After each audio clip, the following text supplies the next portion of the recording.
Tratado das Tentações, obra póstuma do Padre Michel da Companhia de Jesus. Narração de Ricardo Pérez Bueno. Capítulo 1. As tentações não são uma prova de abandono da parte de Deus. Se às vezes são uma prova da sua cólera, é de uma cólera dirigida pela sua misericórdia. As tentações perturbam as almas piedosas, arrastam ao precipício as almas dissipadas.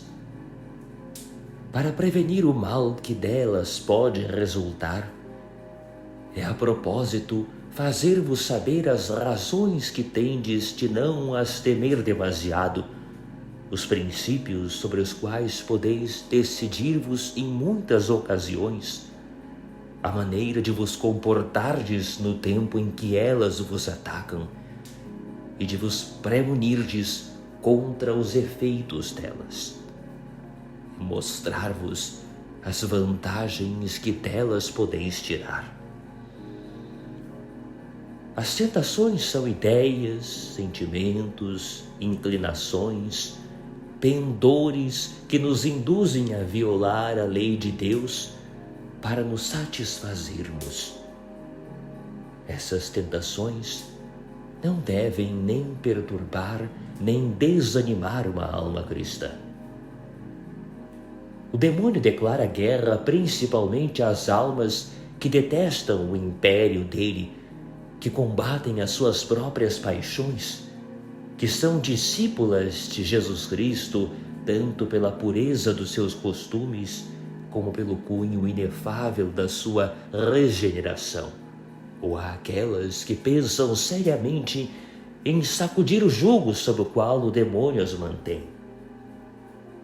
Pelas molas que faz funcionar contra elas, o demônio só procura concitá-las a renunciar ao amor de Jesus Cristo, desprendê-las de Deus, tornando-as cúmplices da desobediência dele.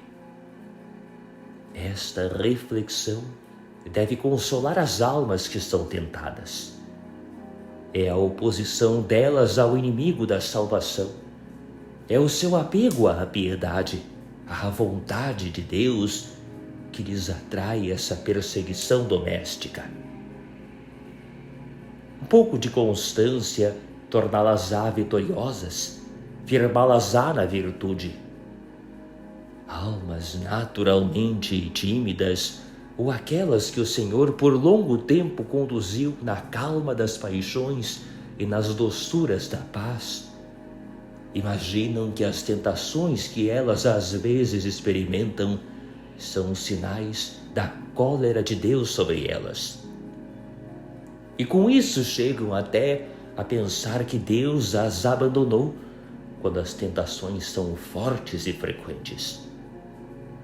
Não podem persuadir-se de que Deus possa deitar olhares favoráveis sobre um coração violentamente agitado por sentimentos contrários à virtude.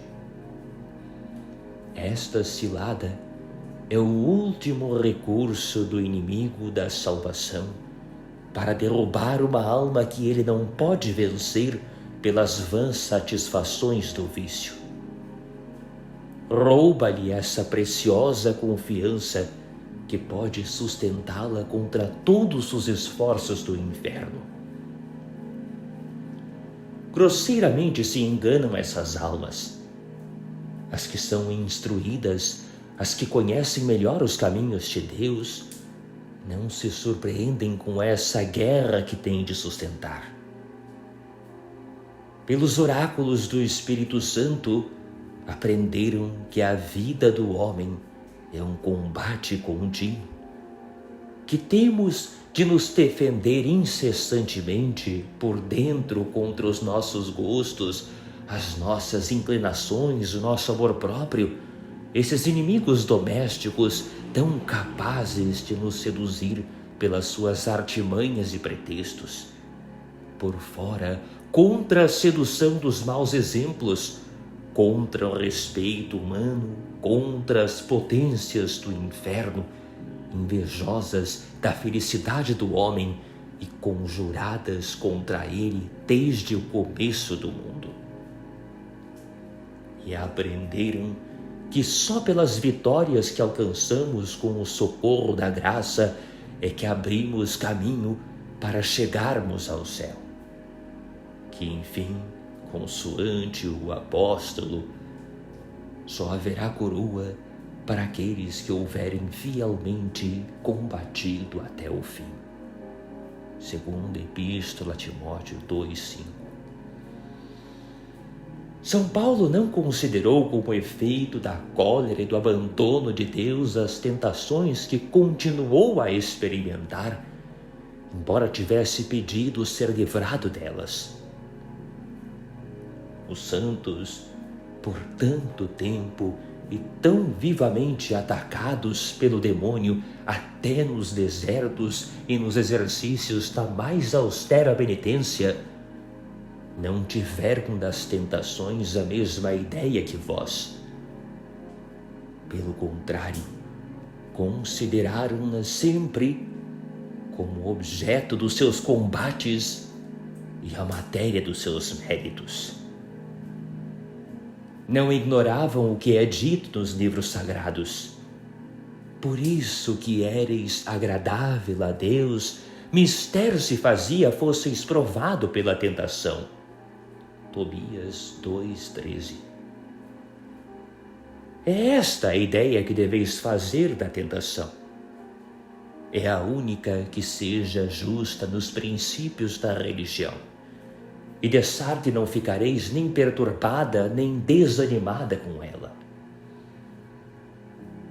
Contudo, embora as tentações não sejam um sinal do abandono de Deus, porque Deus nunca abandona inteiramente o homem enquanto este estiver na terra, embora essas tentações sejam ordinariamente provações para as almas justas, às vezes são também efeitos da justiça divina que pune certas negligências no seu serviço, certas fraquezas a que se deixam levar almas desaplicadas e presunçosas, certas aplicações naturais que dividem o coração. Mas, seja punição ou provação, a submissão em recebê-las, a fidelidade em lhes resistir devem ser as mesmas. Da parte do mais terno dos pais, a justiça é sempre acompanhada de misericórdia. A sua graça está sempre ligada à oração e à confiança. Ele não quer perder-nos, não quer punir-nos, senão para nos reconduzir a Ele. Esta circunstância, bem longe de desanimar e de perturbar uma alma, deve, pelo contrário, animá-la ao combate pela vista do perdão que lhe é oferecido, se com um coração contrito e humilhado e com fidelidade inviolável cumprir a penitência que Deus lhe impõe. Capítulo 2. As tentações não são sinal do mau estado de uma alma em relação a Deus e a sua salvação. Ordinariamente, as tentações frequentes bem podem assinalar um coração sujeito a paixões e propenso ao mal, porém não assinalam um coração mau e afastado de Deus quando essas inclinações são desaprovadas. Esse pendor para o mal que nós trazemos ao nascer, pela desordem que o pecado de nosso primeiro pai pôs nas nossas inclinações, às vezes é fortalecido pela dependência em que a nossa alma está dos sentidos. Essa dependência torna-nos mais ou menos sujeitos às tentações, conforme seja mais forte ou menos forte a impressão dos sentidos. Sendo tudo isso independente da nossa vontade e não vindo do fundo do coração, não assinala nele um vício particular. Ele não é a causa dessa disposição dos sentidos. Pelo contrário, sofre com ela, e quando a corrige pelo seu apego à virtude, por mais forte que seja a inclinação, o coração nem por isso se torna mau. Essa resistência às tentações assinala antes um coração cristão e faz conhecer o apego que ele tem a seu Deus e a proteção que Deus lhe concede, coisa que deve consolá-lo e enchê-lo de confiança. A determinação em que ele se acha de resistir à inclinação que o arrasta, recebe a ele da misericórdia divina que o sustenta por uma graça tanto mais particular quanto mais exposto ele estiver ao mal e ao perigo de sucumbir. É raciocinar mal ou dizer: se a minha mente e o meu coração estivessem em bom estado, se fossem bem de Deus, teria eu estas ideias, estes sentimentos que ferem a caridade, que são opostos à fé, à submissão, à paciência e que me metem horror a mim mesmo. Se essas ideias, se esses sentimentos dependessem de vós, se estivesse na vossa escolha tê-los ou não os ter, com razão julgaríeis estar muito afastado de Deus quando os experimentais. Mas tudo isso absolutamente não depende de vós. Essas ideias, esses sentimentos, insinuam-se sutilmente ou se abatem com impetuosidade sobre o vosso espírito e sobre o vosso coração, sem consultarem a vossa vontade. E, o que é ainda mais forte, perseveram na vossa alma, a despeito da vossa vontade, que quereria desvencilhar-se deles e que emprega toda sorte de meios para os afastar. Eles não são, pois, a expressão livre da vontade. Não são da escolha desta.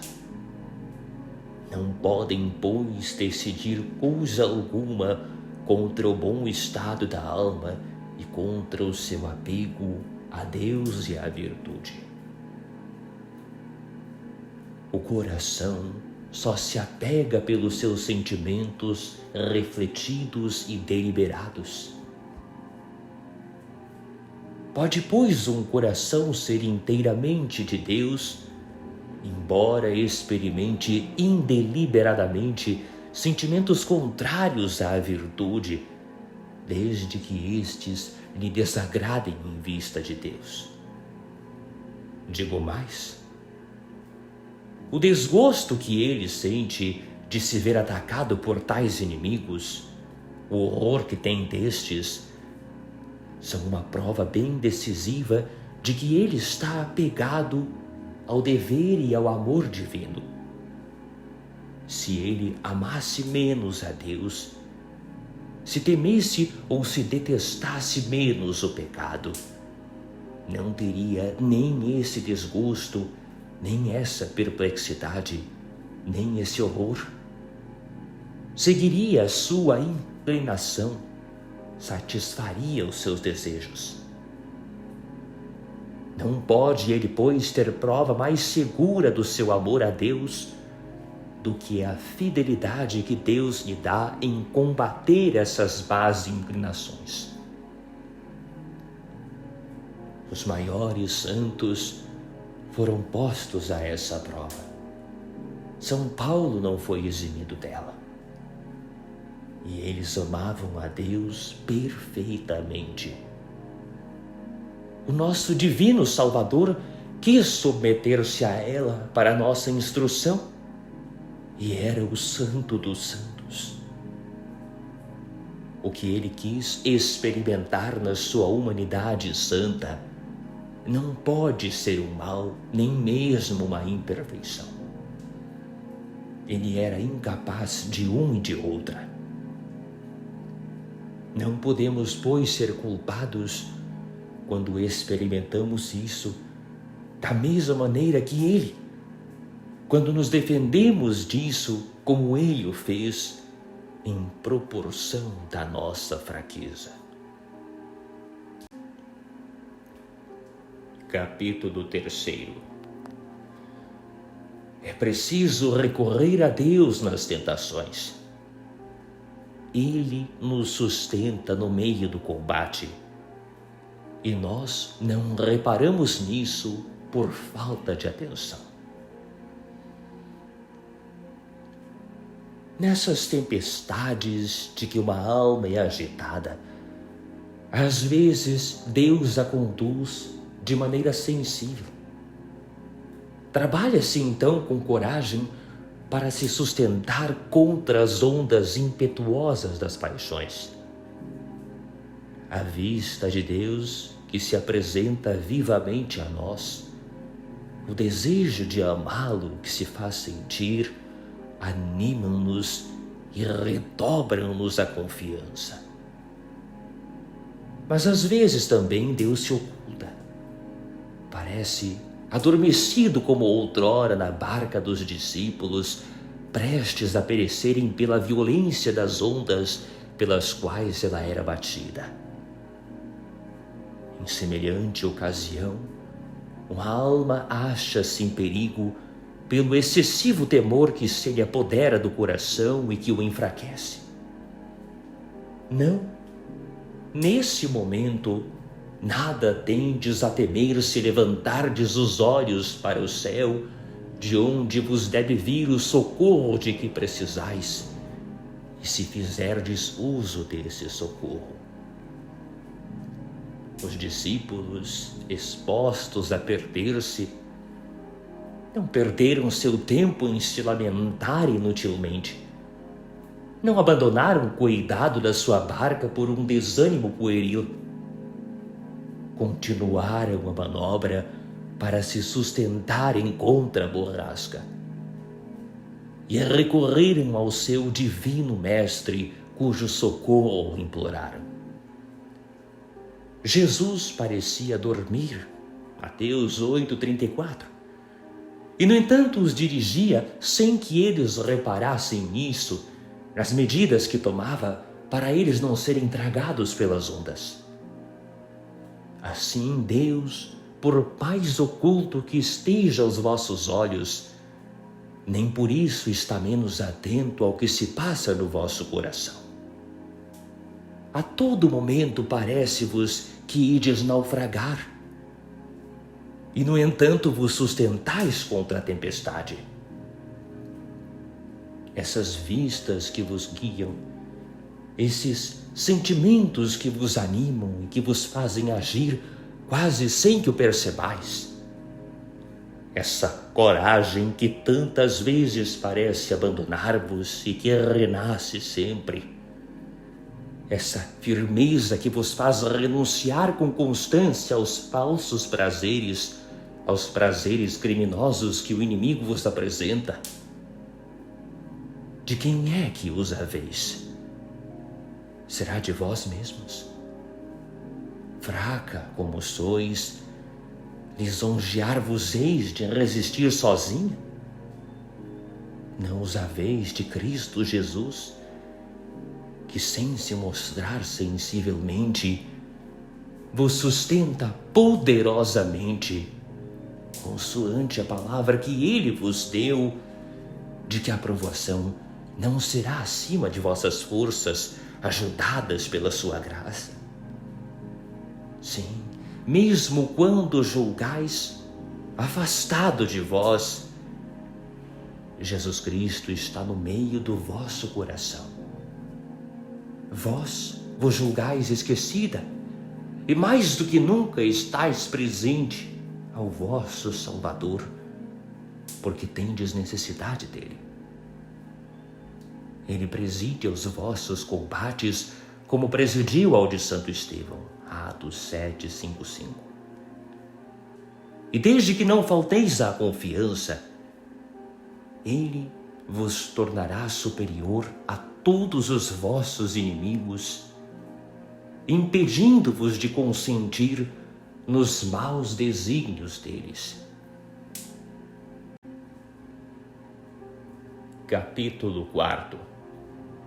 Meio para reconhecer que não se consentiu na tentação.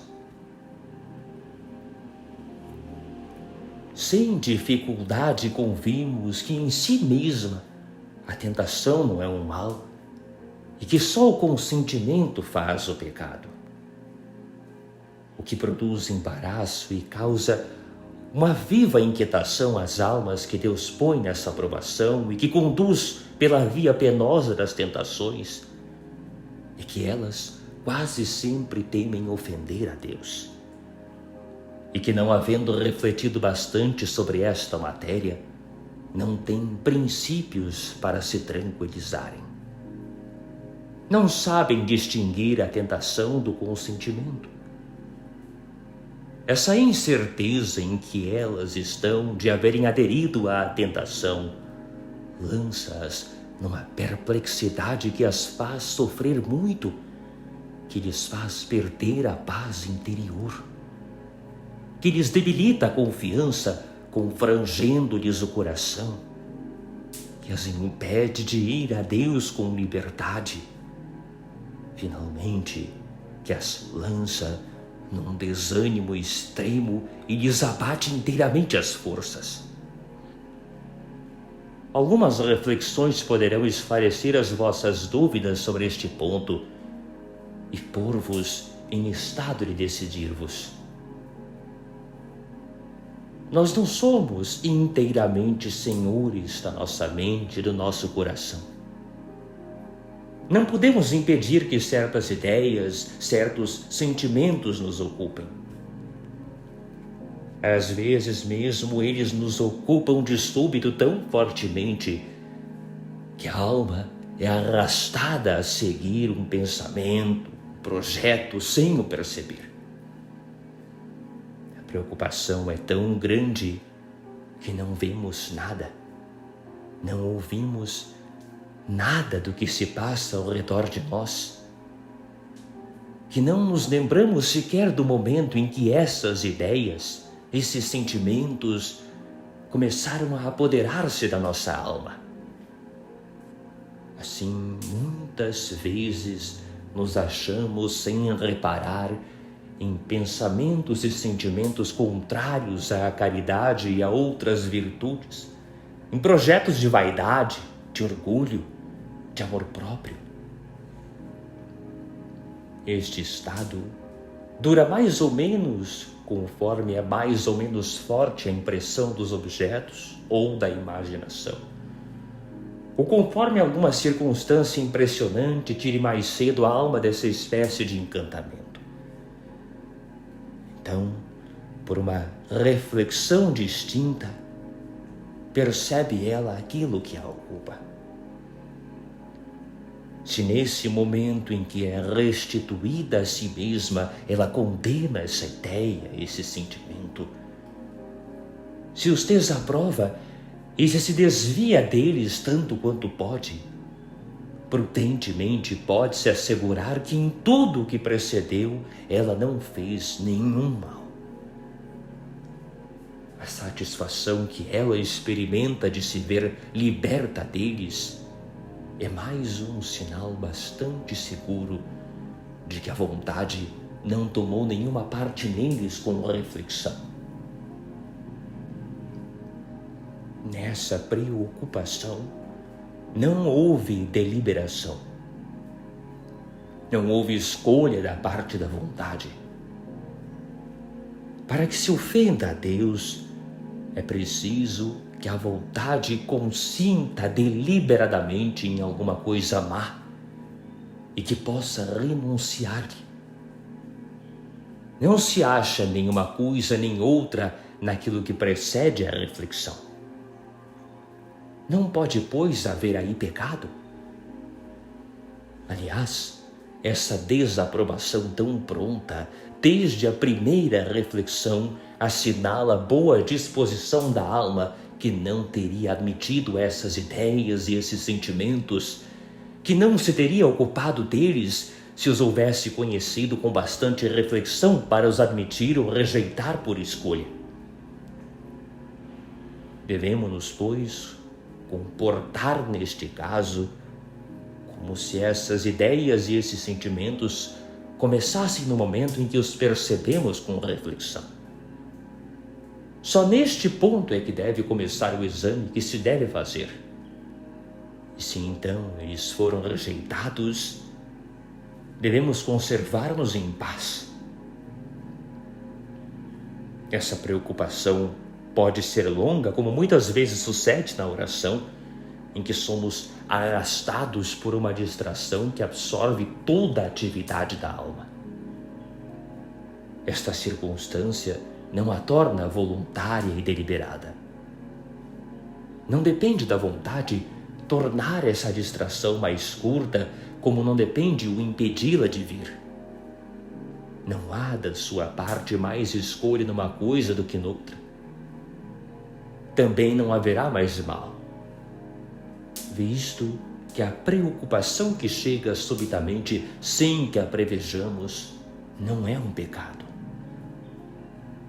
A longura do tempo que a experimentamos não a torna culposa. Não é, pois, muito difícil decidir-se nessa circunstância. Capítulo 5. Sobre as tentações curtas e passageiras. Geralmente, as tentações são percebidas apenas começam ou logo depois e podem agir diferentemente. Às vezes são pensamentos, sentimentos que se apresentam subitamente e que não fazem mais do que passar. Então, muitas vezes fica-se embaraçado para discernir se foi uma simples tentação ou um pecado. Embora nos tenhamos desviado dela, estamos em dificuldade para julgar se nesse curto intervalo de tempo fizemos isso bastante cedo para prevenir o consentimento. Nesta circunstância, podemos nos decidir com base nos nossos próprios sentimentos e no nosso procedimento comum. Uma pessoa que estima, que ama, que pratica com vigilância as virtudes contra as quais teve essas tentações, que pela disposição habitual do seu coração está afastada de toda falta voluntária contra essas mesmas virtudes, que nas ocasiões em que teve tentações mais seguidas nesse gênero, combateu para não sucumbir, pode prudentemente julgar que essas ideias, esses sentimentos passageiros, não são faltas, porém unicamente tentações, e que a desaprovação que as fez desaparecer se antecipou ao consentimento. A razão disso é que quando uma alma age contra os sentimentos que ordinariamente segue e contra o hábito que contraiu, faz assim uma espécie de violência da qual não é fácil deixar de se dar conta.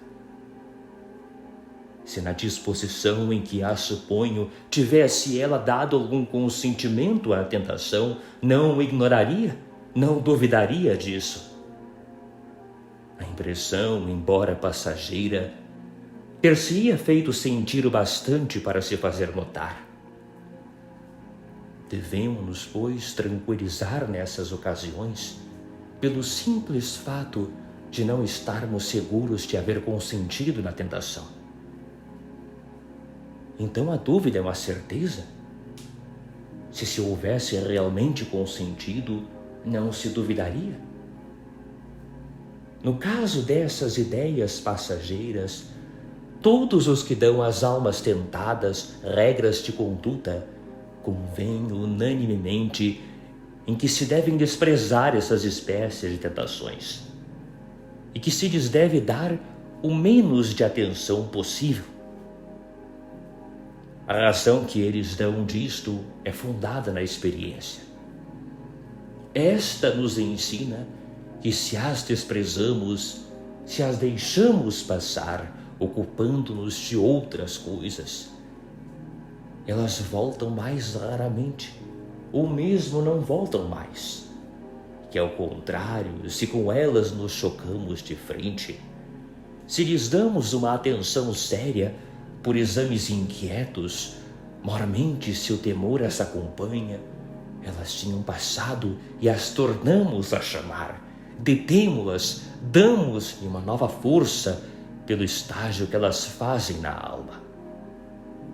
Aquilo que não passava de uma sombra que se desvanecia num instante, de um relâmpago que desapareceria no momento, pelo desprezo que dele se fazia, toma consistência pela atenção que se lhe dá, torna-se um fogo que aumenta pela reflexão. E então é um inimigo que teve tempo de se fortificar, que se encarniça no combate e que põe a alma em perigo. Dá-se com a tentação o que se dá com um inimigo tímido. Por assim dizer, ele se ensaia com o seu adversário. Se encontra com temporizações tímidas ou um temor pusilânime, aproveita-se da fraqueza que ele lhe mostra, ataca com força, obriga o adversário a receber a lei. Cumpre, pois, deixar cair todas essas ideias sem evocá-las e dar toda a sua aplicação a ocupar-se com objetos úteis. Se, quando essas tentações passageiras se apresentam, simplesmente volvermos o nosso coração para Deus por um sentimento de piedade, sobretudo de amor, não receberemos dano algum. Capítulo 6. Sobre as tentações duradouras e importunas, e sobre as que produzem impressão nos sentidos. Mais comumente, a tentação não cede assim tão facilmente ao lugar. Ataca com constância, com viveza. Se dá alguma trégua, logo volta à carga. E como ela agita espírito e o coração, uma alma timorata teme sempre que seja um pecado esse sentimento que ela experimenta tão repetidas vezes e que tão frequentemente ela reencontra no seu coração quando entra nele. Esse temor torna esse sentimento ainda mais vivo.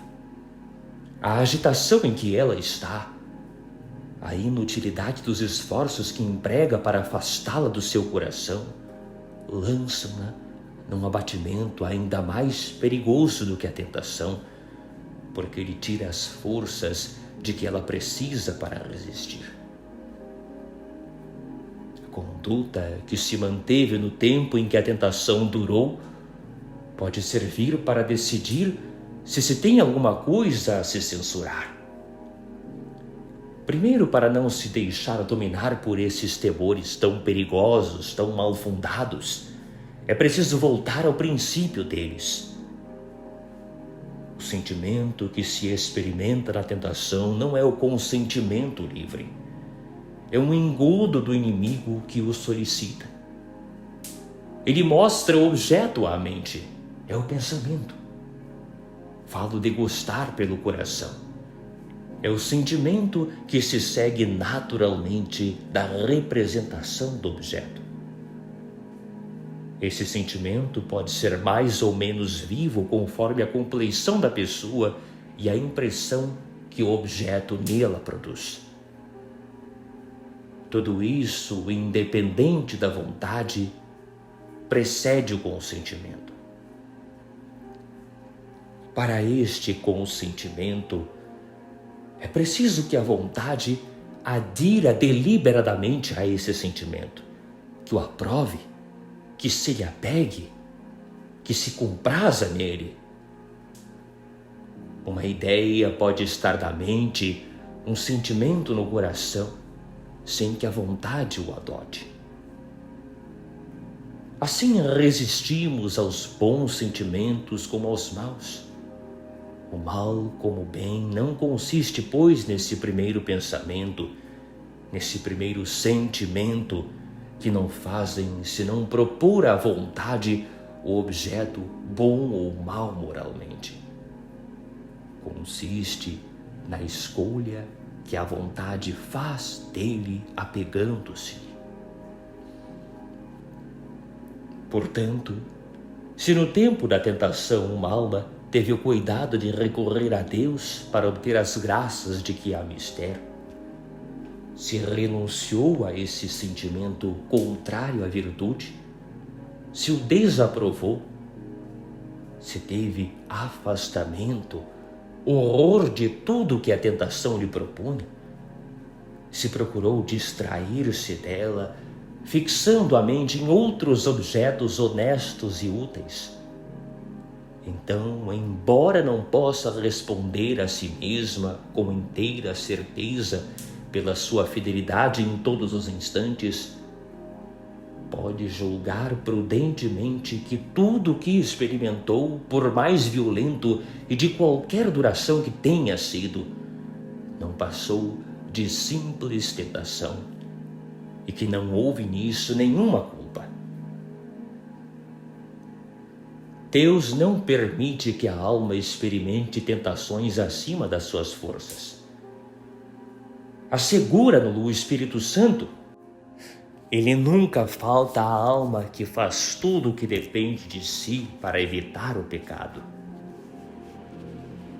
É certo que na conduta que segue pondo em obra os meios que a religião e a experiência fornecem, ela não tem de se exprobrar o haver descurado de si. Deve, pois, esperar que Deus, que pela sua misericórdia sustentou na fidelidade em empregar os meios, tê-la preservado de toda a queda consoante as suas promessas. Esta razão deve fazer cessar todos os temores inquietos que podem sobrevir quando Deus faz suceder a calmaria à tempestade.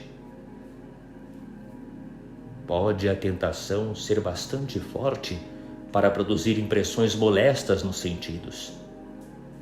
Não devem elas, porém, perturbar uma alma que as experimenta.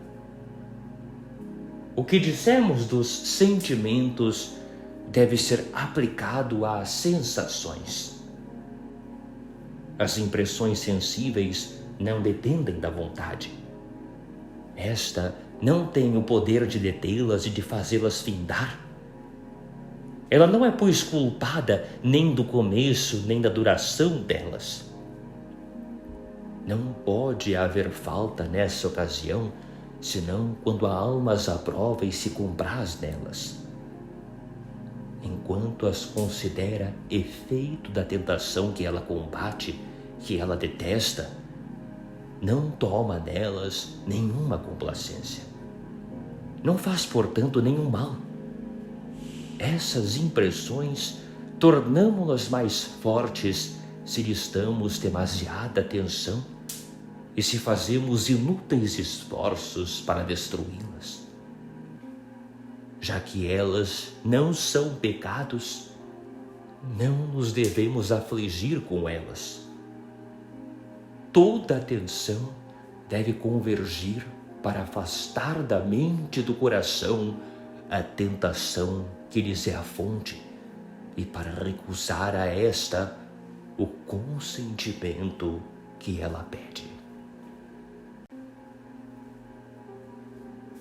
Capítulo 7.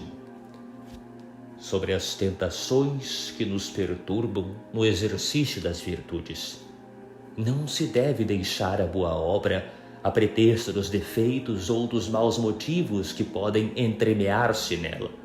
Cumpre renunciar a uns e preservar na outra. Todos esses princípios servirão para decidir e animar uma alma durante certas tentações que ela pode experimentar na prática do bem.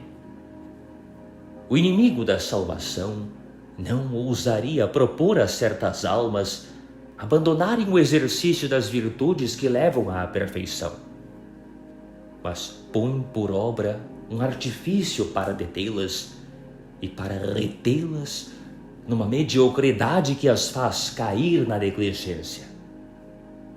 Todo o tempo que não é destinado aos exercícios de piedade e as deixa tranquilas. Porém, mal elas se aplicam a esses santos exercícios, enche-lhes a imaginação de 1000 ideias que as atormentam.